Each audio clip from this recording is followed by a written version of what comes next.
Vamos saber a relação dos dois golpes, o de 1964 e o atual de 2016. Os erros que aconteceram, como se comportou o STF nos dois golpes, fazendo um paralelo em 1964 e agora em 2016. No golpe de 1964, na madrugada do dia 2 de abril, o presidente do Supremo Tribunal Federal, Álvaro Ribeiro Moutinho da Costa, normalizou o golpe ao dizer que a tomada do poder pelos militares e a derrubada do presidente João Goulart, eleito pelo voto popular, estavam de acordo com a Constituição, além de ter comparecido à posse de Ranier Mazzilli, então presidente da Câmara, que passou a ocupar provisoriamente a presidência da República. A afirmação e a atitude deste juiz não resistiram ao exame mais básico sobre o que dizia a Constituição de 1946. Jango estava em solo nacional quando o Congresso declarou vaga a presidência da República. Logo, o cargo não havia sido abandonado, como afirmam. Após Castelo Branco assumir a presidência, Moutinho da Costa confirmou que se fazia necessária, em momentos de crise, a relativação das garantias e dos princípios democráticos. Agora, no golpe de 2016, na noite do dia 20 de abril, no Jornal Nacional da Rede Globo, o ministro decano do Supremo Tribunal Federal, Celso de Mello, secundado pelos ministros Gilmar Mendes e Dias Toffoli, afirmou que o processo de impeachment da presidente da República, Dilma Rousseff, eleita pelo voto popular, estava perfeitamente de acordo com a Constituição. A afirmação desses ministros é contrariada pelo que diz a Constituição de 1988, que prevê a possibilidade da deposição da presidente da República pela via do impedimento, apenas se ela houver praticado crime de responsabilidade. Dilma não praticou crime de responsabilidade, que fique claro. O atraso no repasse aos bancos públicos de recursos do Tesouro Nacional, as famosas pedaladas, não configura conduta criminosa, nem crime orçamentário, nem crime à luz da responsabilidade fiscal, e muito menos crime de responsabilidade. Em entrevista dada ao Estadão, após a aprovação do processo de impedimento da presidente Dilma Rousseff pela Câmara dos Deputados, o ex-ministro do STF, Carlos Aires Brito, afirmou que, em meio à crise política, o país vive um momento de pausa democrática para que o país possa se reorganizar. Uma espécie de freio de arrumação, afirmou o ex-ministro.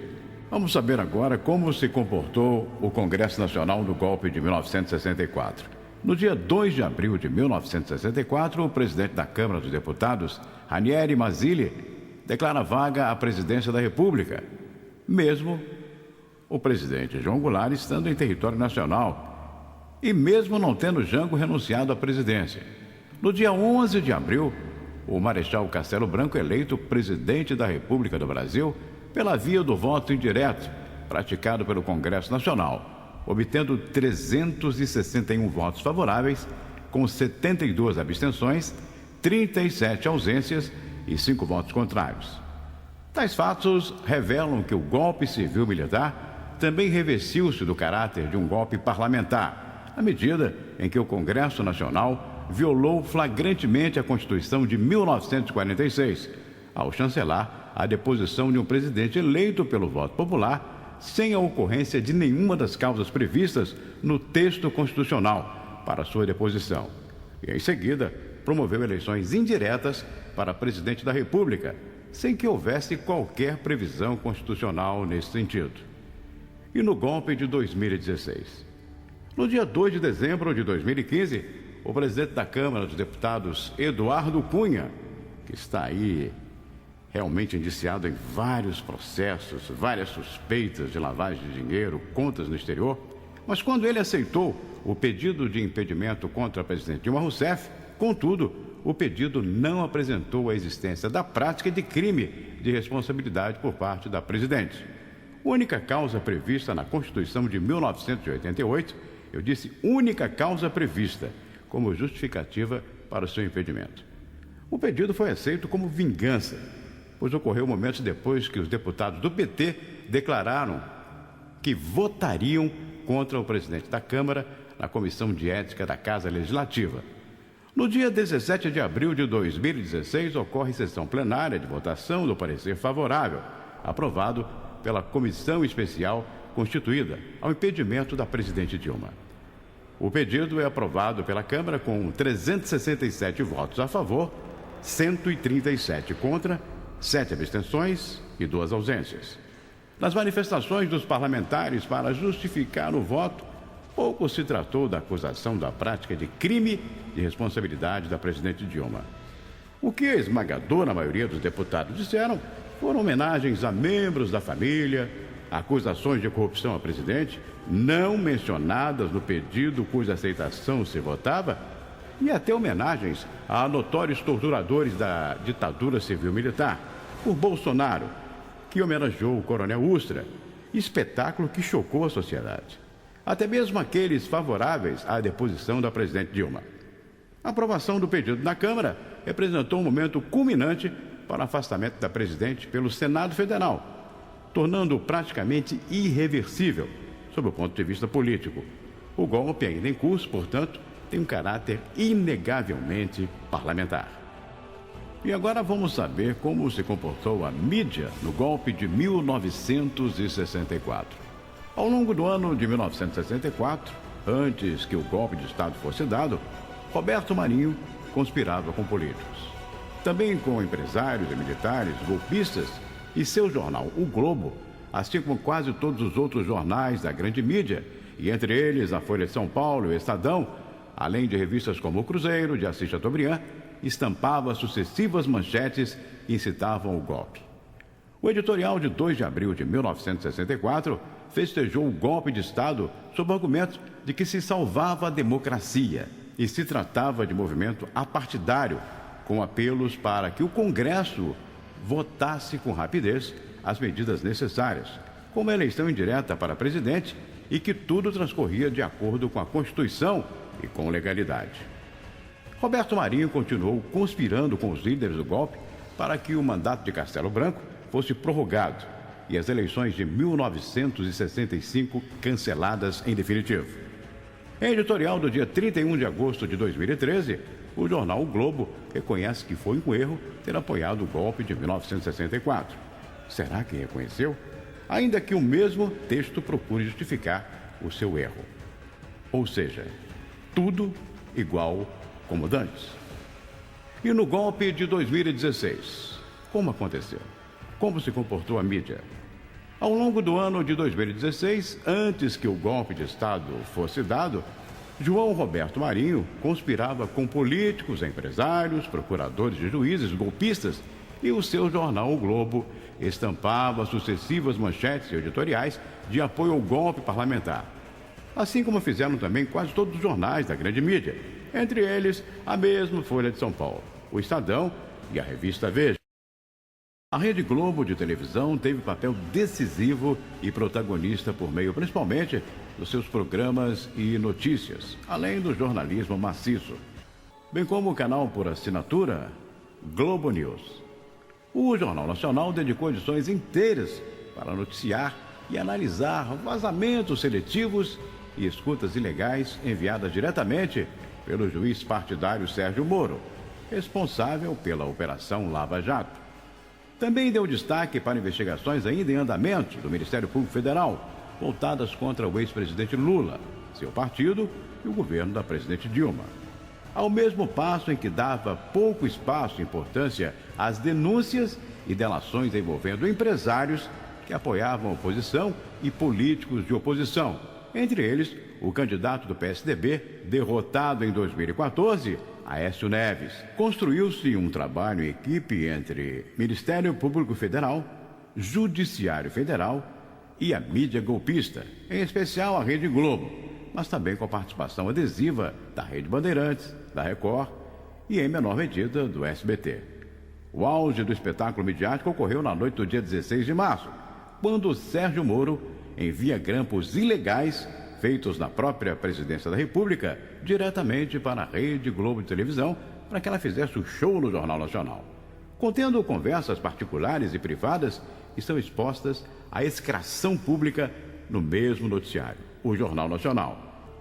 O crime praticado por Sérgio Moro é ignorado pelo Conselho Nacional de Justiça e pelo Supremo Tribunal Federal do Brasil, contentando-se esse último com um simples pedido de desculpas.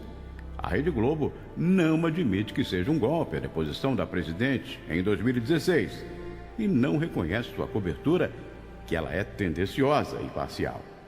Serão precisos mais 49 anos para que ela reconheça o seu erro? Ou será que ela se acabará nesse período? Vamos saber agora como se comportaram as forças de segurança no golpe de 1964. O alto oficialato das Forças Armadas, alguns nomeados diretamente pelo presidente João Goulart, conspiram contra o próprio governo do qual fazem parte. A facção militar antigetulista assume a hegemonia e praticamente anula o chamado dispositivo militar, com o qual Jango poderia contar, e que se revela inoperante e incapaz de conter a traição interna ao governo eleito no seio das Forças Armadas.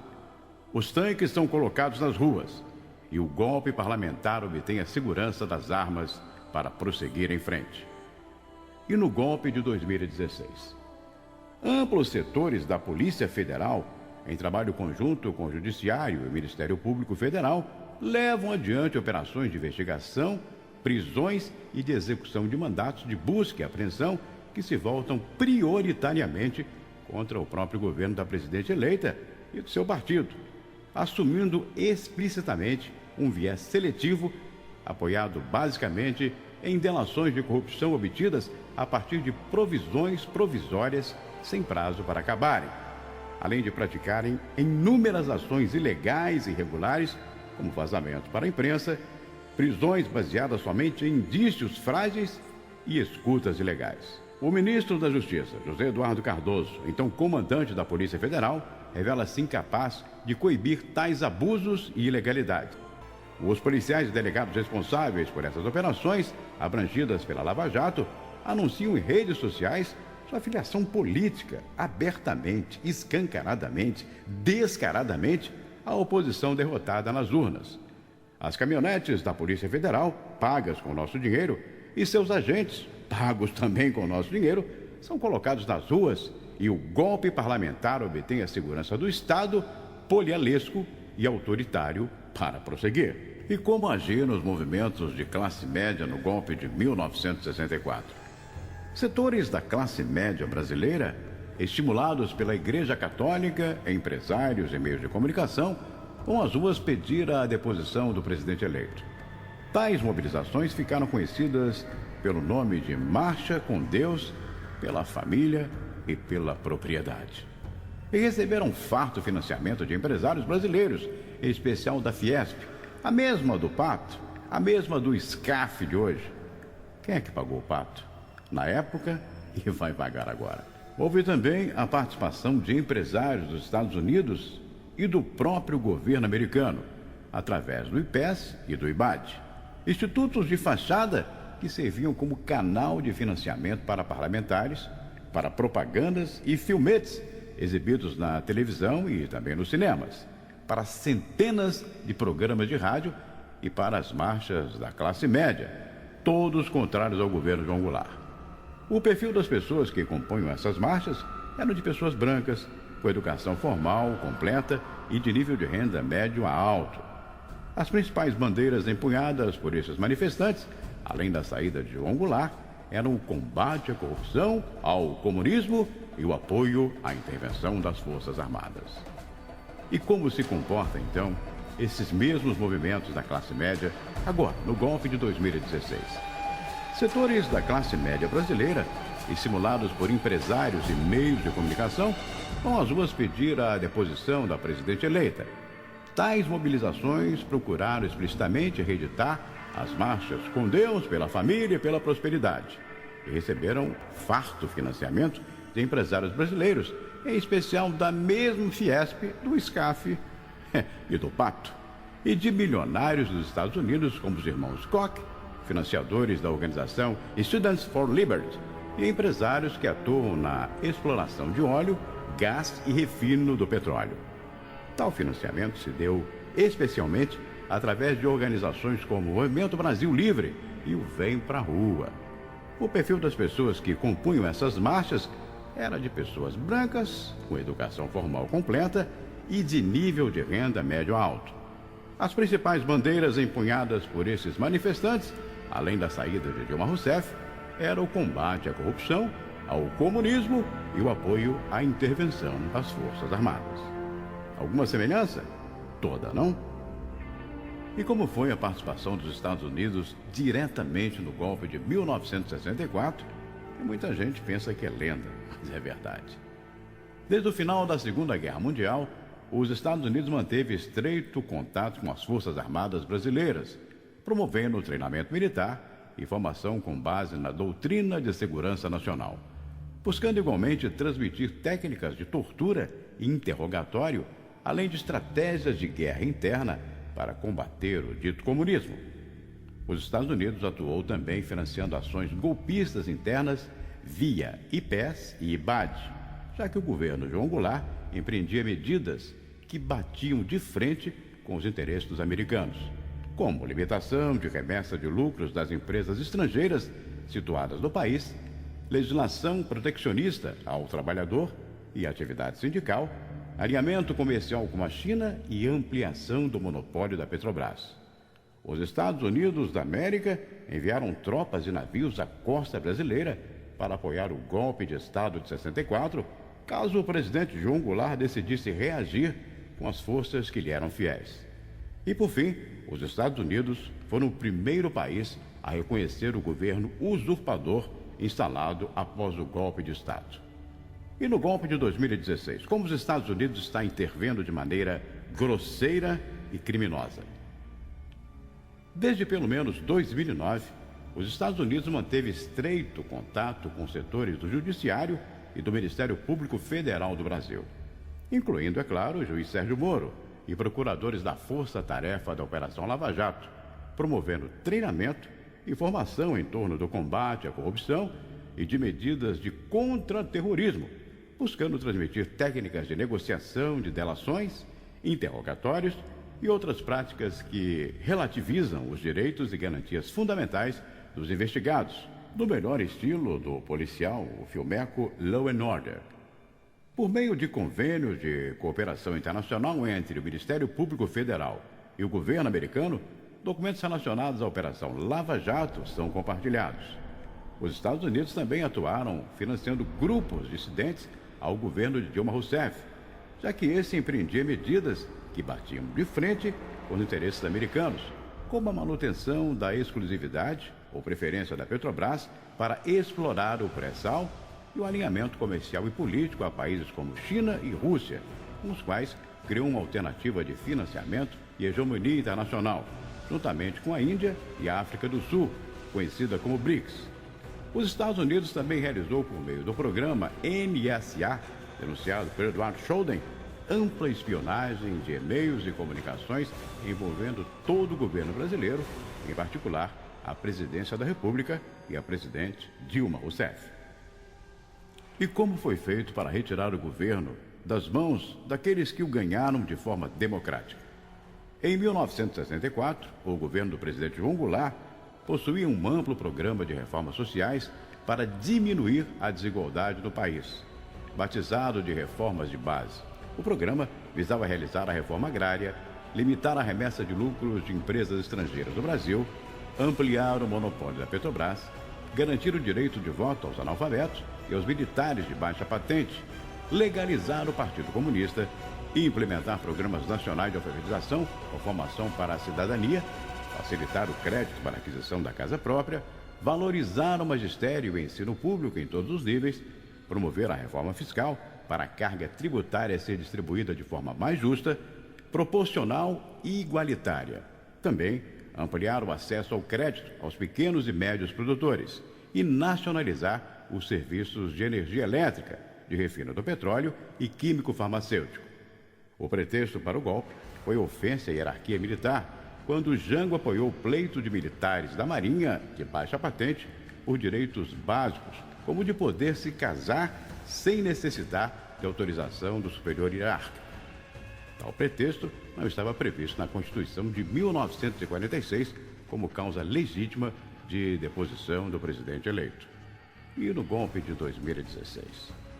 O governo da presidente Dilma Rousseff deu continuidade a um extenso programa de políticas públicas populares que vinham dos governos Lula e também do seu primeiro mandato, e que eram relativas a programas de distribuição de renda mínima, ações afirmativas de cotas para negros e indígenas nas universidades, crédito para a estrutura de baixa renda poderem cursar o ensino superior privado, valorização do magistério e ampliação de vagas no ensino superior, aumento de quantidades e valores de bolsas de estudos, ampliação de escolas técnicas, programas de facilitação do crédito para camadas de baixa renda adquirirem a casa própria, acesso ao crédito para pequenos e médios produtores, ampliação do número de médicos em localidades carentes, valorização de inúmeras pautas vinculadas aos direitos humanos, garantia da exclusividade ou preferência da Petrobras na exploração do pré-sal, combate à proposta de terceirização do trabalho e ampliação dos direitos trabalhistas dos empregados domésticos. O pretexto para o golpe foi a prática das já referidas pedaladas fiscais. Tal pretexto não está previsto na Constituição de 1988 como causa legítima de deposição da presidente eleita. Nesse jogo sujo e golpista, os erros são poucos, mas as semelhanças são muitas e revelam que o Brasil não soube fazer a sua transição democrática, tendo apenas adormecido e adiado os problemas e conflitos mal resolvidos que retornaram do golpe de 2016. No mesmo mês de abril, e 52 anos depois do golpe de 1964. O apoio da Ordem dos Advogados do Brasil aos golpes de 1964 e 2016, embora seja outra grande semelhança, com pouquíssimos erros, está sendo colocado agora, pois é uma maneira de refletir o desprezo e a insignificância com que a iniciativa da OAB foi tratada pelo presidente da Câmara dos Deputados, Eduardo Cunha, um dos mais destacados artífices do golpe de 2016. Assim como em 1964, a maioria da população brasileira que acreditava numa justiça imparcial e que respeitaria a Constituição, hoje vê que o Judiciário é o grande avalista deste golpe, que se perpetua e que trará grandes malefícios à maioria da classe média brasileira. Da classe média para baixo. Infelizmente, nossa elite é pior que ave de rapina, ou semelhantes à hiena. A pior ditadura é a manipulação das informações. E tem emissoras de TV e grandes veículos que são os donos deste assunto. O período de 64 não voltará nunca mais, mas estamos sufocados por uma corja que não admite o avanço conquistado pela população de baixa renda. Como disse Temer, vamos privatizar tudo o que é possível. A pergunta que fica é, por que essa trupe de correligionários de Cunha, Temer, empresários, políticos corruptos, não abrem logo a guarda para os americanos e deixam de ficar nesta de vamos fazer e acontecer, nessa forjada democracia golpista? O Brasil aguarda, a democracia espera. Terá que ser feita a justiça, porque o povo deixou de ser bobo. Seguramente, o povo estará nas ruas, com ou sem impeachment. Aguarde.